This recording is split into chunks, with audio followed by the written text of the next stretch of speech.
সুপ্রিয় দর্শক, আসসালামু আলাইকুম। সবাইকে স্বাগত জানাচ্ছি আজকের গুরুত্বপূর্ণ সংবাদে। প্রথমে জানিয়ে দিচ্ছি সংবাদ শিরোনাম, পরে বিস্তারিত। জন্ম থেকেই জিনিয়াস, মানে জন্মটা ছাত্রলীগের হাত ধরে, তো এখানে একটু বেশি জিনিয়াস হয়ে গেছে। আমার বঙ্গবন্ধু মানে লোল টুল ফালাই দিত একসময়, যেই বঙ্গবন্ধু নিয়ে সার্জিস আলম, তার ওই কান্না যে ফেক ছিল এটা তো প্রমাণিত হয়ে গেছে, তাই না? তো এখন তার অনেক কিছুতেই ফেক একটা অবস্থান হয়ে গেছে। মানে বিশাল গাড়ি শোডাউনের পর শুনলাম ফেক আত্মীয় স্বজনের। দিন শেষে যে কোনো সময় দুদকের অভিযান শুরু হতে পারে সার্জিস আলমের বিরুদ্ধে। বিশ্বাস করেন, শুধু সার্জিস আলম না, ডক্টর ইউনূস সরকারের প্রেক্ষাপট পরিবর্তন হলে বিএনপি সরকার যদি সঠিকভাবে এই অভ্যুত্থানের সাথে কানেক্টেড প্রথম সারির নেতারা 5ই আগস্টের পরবর্তী, আগের না, বা এই রাজনৈতিক দলটা তৈরির পরবর্তী তাদের যে বিলাসবহুল জীবনযাত্রা, হান্নান মাসুদের সেই গ্রামের সবচেয়ে ভাঙ্গা মাটির ঘরটা, টিন যেটা মাটির নিচে ডাইবা গেছিল, গ্রামের সবচেয়ে বড় বাড়িটা বাবার থেকে সম্পদের বেশি, মানুষ কি বোঝে না? বোঝে। তবে জালিয়াতি করতে গিয়া সর্বোচ্চ জালিয়াতিটা করে ফেলছে সার্জিস আলম, আর এর কারণেই তার বিরুদ্ধে দুদকের ইনভেস্টিগেশন হতে পারে। কারণ নির্বাচন কমিশনে যে হলফনামা দিছে সেইখানে ভাতিজা কট খেয়ে গেছে। কট খাওয়ার সিস্টেমটা কোথায় হয়ে গেল?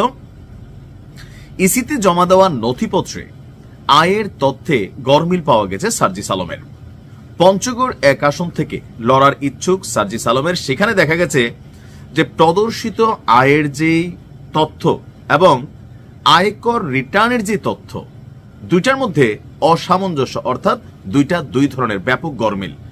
হলফনামায় সার্জিস নিজেকে ব্যবসায়ী পরিচয় দিয়েছেন। তো তোমার ব্যবসাটা কি বাবা?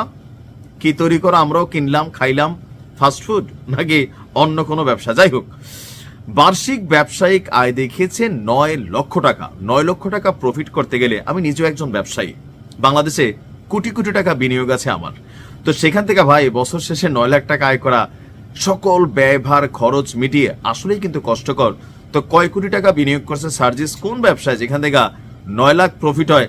আমরাও করলাম, যেহেতু আমিও একজন উদ্যোক্তা বিনিয়োগকারী ব্যবসায়ী।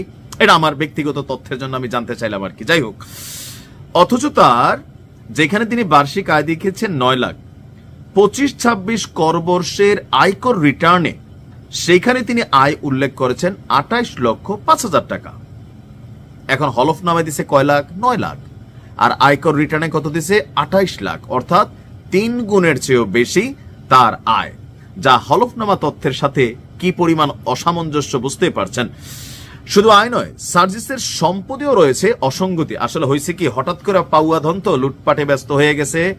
বাস্তব ভাই, শুনেন, এখন প্রমাণ যদি আমার জিজ্ঞেস করেন, আমার কাছে আপাতত কোনো প্রমাণ নেই। তবে যাদের কাছে প্রমাণ আছে, ওই যে আওয়ামী লীগের একজন টাকলা মুরাদ ছিল না, আসবি তুই এখন আসবি আগে পিছে, ওই যে মাহির সাথে যে মুরাদ যখন খরচের খাতায় পড়ে গেছে, ঠাস করে তার অনেক কিছু ফাঁস হয়ে গেছে, খেয়াল আছে তো?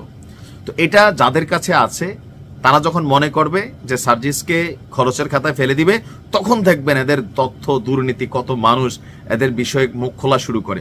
এখন বলবে না, এখন পরিস্থিতিটা একটা ভিন্ন রকম। তো সম্পদে কি অসঙ্গতি? আয়কর রিটার্নে তিনি মোট সম্পদ দেখিয়েছেন 33,77,000 টাকা, আর হলফনামা অনুযায়ী তার অস্থাবর সম্পদের পরিমাণ হচ্ছে 5,61,000।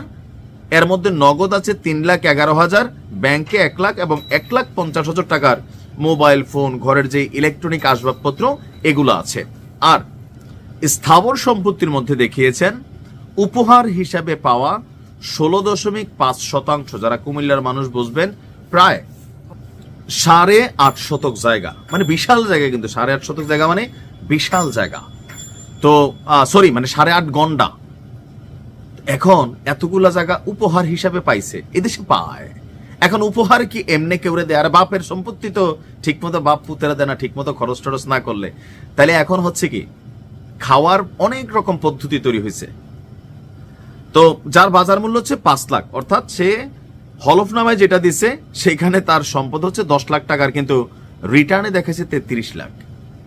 আগাগোড়াই ভেজাল এই ছেলেটার।